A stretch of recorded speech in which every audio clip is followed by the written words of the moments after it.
তোমাৰ কাৰণে ৰোল বনাই আছো কলিজাটো চিকেন ৰোল এইটো ধুনীয়াকৈ এনেকৈ ফ'ল্ড কৰি এনেকৈ দি পিছত এইটো এনেকৈ দিম তো এনেকৈ দিম হৈ গ'ল এইটো এটা ফ্ৰাই কৰি দিম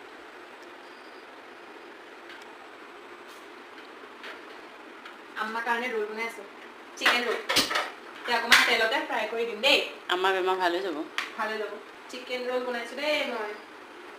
বেমাৰ ভাল কৰি দিম সদায় মোক বনাই বনাই খুৱাই থাকে যে আজি মই বনাই খুৱাম এইটো কি বনাইছা তোমাৰ বেমাৰ ঠিক হ'বলৈ মই স্মাইলি এটা বনাইছো এইটো থেংক ইউ এতিয়া খোৱা নাখাওঁ হ'ব কেনেকুৱা হৈছে খাই চোৱা বেমাৰ ঠিক হৈ যাব একদম দেই স্মাইলি